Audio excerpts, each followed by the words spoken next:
Afternoon. My name's Alexis Griffiths. I work at International House in Bogota. I'm an EFL teacher.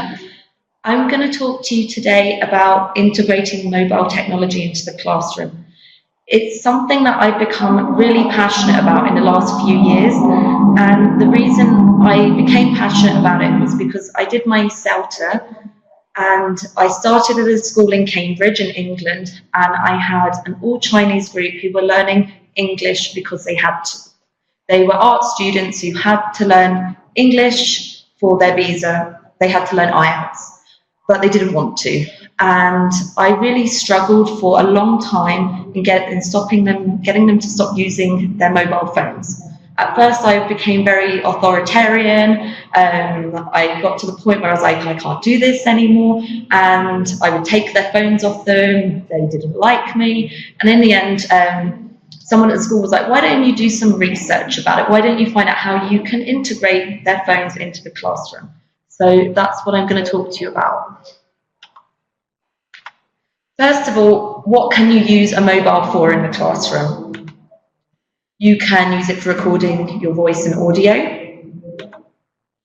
the camera, the stopwatch, different applications, QR codes, the dice.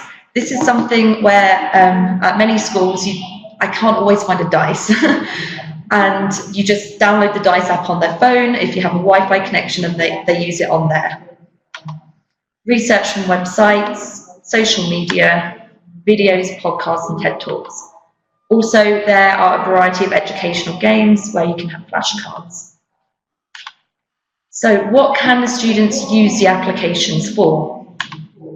Here are some applications that can be used in the classroom and that I've used in the classroom.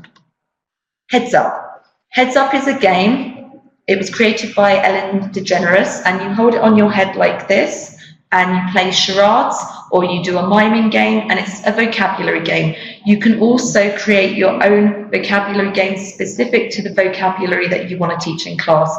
There is a fee to do this, but you can cater it to your students, and you answer yes or no with the headset. My Word Book. My Word Book is a British Council application where you can use it as a vocabulary notebook and review your vocabulary. Twitter. Twitter is an app that I used with this Chinese class that I told you about, and I'm going to talk to you about that in more detail. Facebook, you can create a Facebook group. Sounds Pronunciation is the Macmillan pronunciation app. When you get your students to download this application, they can listen to the sounds in British or American English, and they can listen to the sounds in class and at home, so that you can practice the sounds that you're studying at the time. Quizlet, you've heard about this already today. I really like Quizlet because, as well as everything that you've seen, you can set it as homework tasks. I had a colleague who had a group where they created their own Quizlet. The teacher didn't do anything, but every day a different student would upload their vocabulary. They would upload the vocabulary and they would test each other and play the different games. Kahoot, some other people have touched on this. I'm going to explain about it in more detail. QR code scanners, which I'm going to talk about as well a bit more. Okay, I love using QR codes in the classroom. If you have a good Wi-Fi connection, they are really great for making the classroom environment more dynamic. So QR code is a quick response code, and it's basically a barcode. You download a free QR code scanner from the application store on your Android or your iPhone. You open the application and you scan the QR code. So if you can't access one, don't worry, most students will be able to. And for the ones that can't, you pair them up, you put them into groups. However, it is advisable that you have the application because you need to test your materials beforehand. Okay, what can you use QR codes for? You generate QR codes that refer to materials the students may want to explore, but you haven't got time to show them. It's great for homework tasks. When I was teaching IELTS, every time I had a reading I wanted them to do, I would set it for homework, give them a QR code, and they would do it at home. Or listening. If they wanted to practice some listening, you embed it into the code. You place the QR code into your slides that links the information about the text, the podcasts, the videos, etc. You generate a QR code that links to an online survey, a quiz, or a question that you want them to answer. You can watch multiple videos at the same time. Now, this is something that I absolutely love if I'm specifically conducting a listening class. So you conduct jigsaw listenings while everyone remains in the same room. Usually I would have 3 different groups, 3 different codes, because a lot of the time the phones don't always work. So you put them into groups, they can watch 3 different videos and talk about them, answer questions, and they're all in the same room at the same time. You generate codes with pictures to review vocabulary. How to make your own QR codes. Go to this website, it's free, and you create your own QR codes.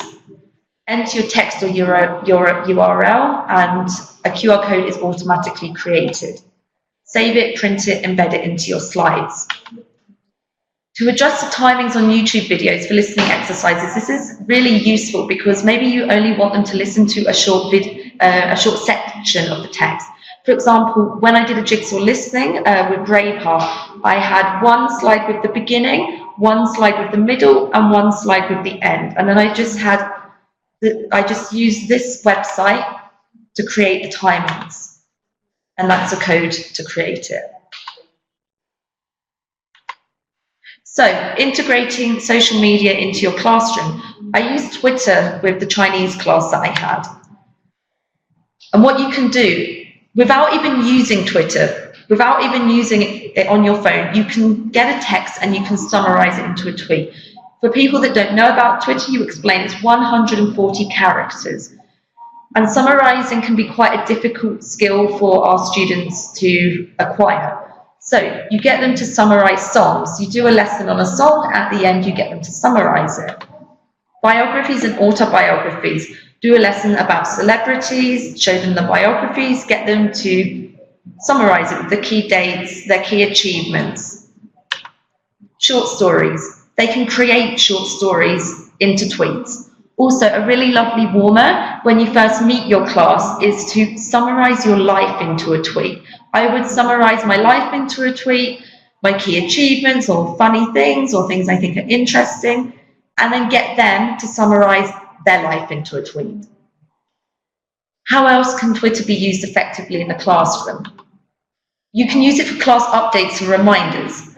So if you want to remind them about homework, like, come on guys, don't forget to do your homework, and then they tweet back, they've done their homework. Then they can do their homework on there. And what I really liked with some of my classes is they really didn't want to do writing, so you just set them something very short and they tweet it. Okay, another educational tool you can use is Jeopardy Rocks. It's a website called Play Factile.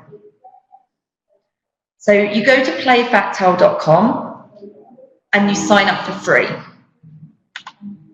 Here, you can create or find Jeopardy-style review games and flashcards. With a free account, you can create 3 games and add text. By signing up for a pro subscription, which is $5 per month, you can create unlimited games which can be reused again and again. You add the images, the videos, and the maths equations. You can play the game in buzzer mode. Now, I have the pro subscription, and I can do everything on it. And I think it's worth it. I use this game all the time. I use it as a review tool every week. And you use your mobile phone, and they hit the phone as a buzzer to answer. With Jeopardy, I find it doesn't matter if they're a young learner, a teenager, or an adult, a business client, or someone just learning general English. I have never had a student that doesn't like this. I've had students that don't like QR codes, they don't like Quizlet, but this game, they seem to love it. So why should we use gaming in the classroom? Once you have created a game, you can print it with the questions and answers. This is a great feature so that while they're doing the game, you as a teacher, you have everything in front of you. You assign characters or teams. You can be a fruit, you can be a vegetable, you can be an animal, Now, if you don't have the Pro subscription, you can choose, the students can choose. If you have the Pro subscription and the students are using it in buzzer mode, they can choose their own characters, and that helps with learner autonomy. They can listen to thinking music, so there's a little bit of music playing in the background as they're doing the game. And you set a timer. There's 30 seconds on the clock. Now, I like to do it in groups to review, and it takes some training because students, and I've had students of all ages, and they get so excited about hitting the buzzer that they don't talk to each other. But you minus their points if they don't talk to each other. They need to confer with their teams and discuss the grammar, discuss the vocabulary before they hit the buzzer. You can add and minus points. If they don't listen to the instructions and they get so excited and hit the buzzer, it's like, come on guys, you need to talk to each other. If no one knows it, you can skip and show the answer. You can also skip and show the answer before you add or minus points. You can share the games on social media, on Facebook, on WhatsApp, on Twitter. You can share the games with your colleagues. There are games on there which have already been created. With this particular tool, I personally haven't found a game that was suitable for my class. It doesn't take that long to make the games. For example, you have your review page in your class book. Usually, when I finish a unit, I use that review page and I put the review page with the vocabulary, the pronunciation, the grammar, everything. I put it into a Jeopardy game because it's quite boring doing it in the class, but this makes it more interactive, it makes it more fun. You can delete the games as well because it can be a little hard to track them on the website. Now, I think although it makes it more fun, it's a great tool to help them to remember. One thing we have to remember is not every learner learns in the same way. It's not something I do every day, but when you do this, the students, they are having so much fun and they're talking to each other that they're remembering something in a different way and it's sticking and they don't really know why. Okay, Kahoot. You've already seen it, so you go to Kahoot to sign up for a free account. You can create, duplicate, or look for unlimited amount of games. With this game, the students can access the game via the application or Kahoot. They don't need to create an account. They enter a unique PIN code. You look at the computer or IWB and you answer the questions on their handset. Teachers can duplicate or edit existing games or create new games. Now, this is very good for saving you time. However, you've got to remember that not only teachers use this website and there are a lot of errors. You have to check the games if you're not making them. You assign Kahoot homework games. You use them for error corrections.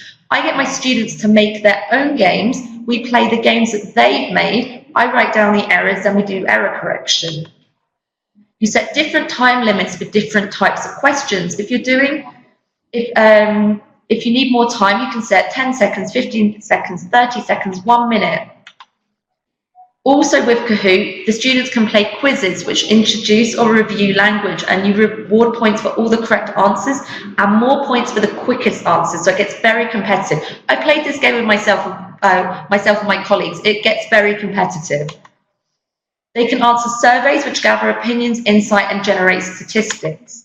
The discussions can be initiated and facilitated, and they can play a Kahoot Jumble. Now, a Kahoot Jumble is where they have to unscramble vocabulary or reorder the text or dates. You have your phone like this with 4 different pieces. The word is mixed up, and they have to use their phone. It takes a little bit of training. They have to remember to press enter, but once you've done it once, it's something very quick to review vocabulary.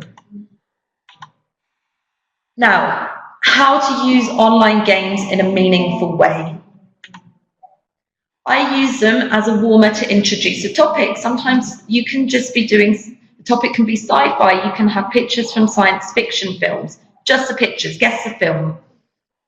You can also use the vocabulary or the grammar to introduce the topic. You add grammar or vocabulary questions to test or review.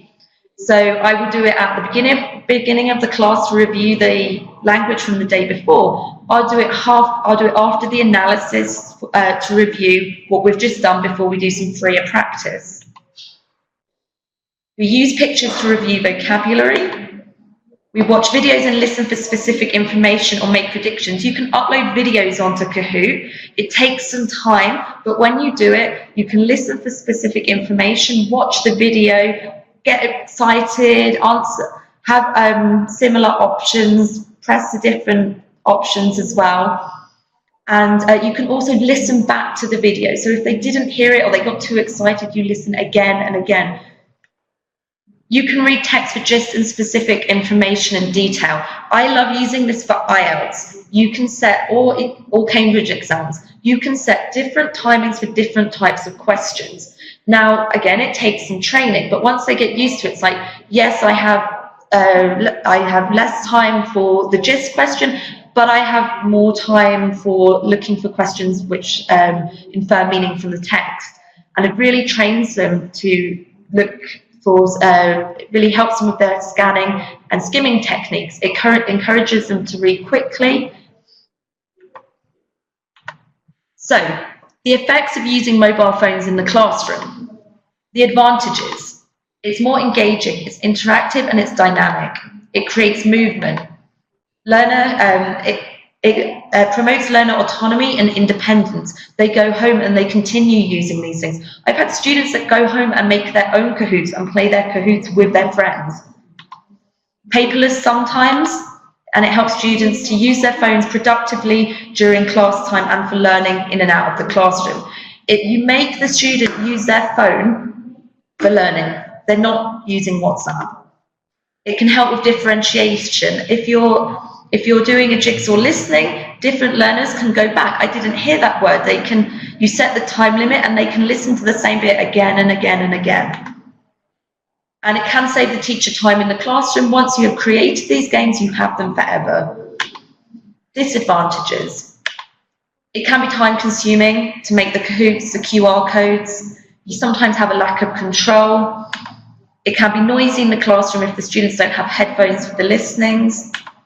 And there can be technical issues, Wi-Fi, battery life, not everyone has a smartphone and the screen is smaller.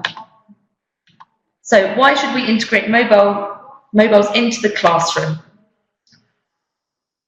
Teenagers and the younger generation, they use digital technology transparently without thinking about it, without marveling at it, without wondering about how it works. ICT is not only a thing, it provides a space that can link a wide community of learners and thinkers where capabilities can advance through the intersection of people's social and individual inclinations. And today's digital kids think of ICT as something akin to oxygen. They expect it, they want it, they breathe it, and it's how they live. I just miss the smartphone generation. And I don't feel the need to take a selfie all the time. I don't feel the need to always look at my phone. But the younger generation do. And this is why I think it's so important to use mobile phones in the classroom. Anyway, these are the references. And I hope that you use some of these and become as passionate about mobile technology as I am. Thank you. Lovely. Thank you very much, Alexis. And you could certainly hear and feel your passion coming through there. Lots of great ideas for everyone to take straight into the classroom. So thank you very much for that, Alexis. And great to have Bogota contributing. We're going to head back to Julia Beimlina now, who is coming to talk to us about creating a website for a CLIL project. So let me just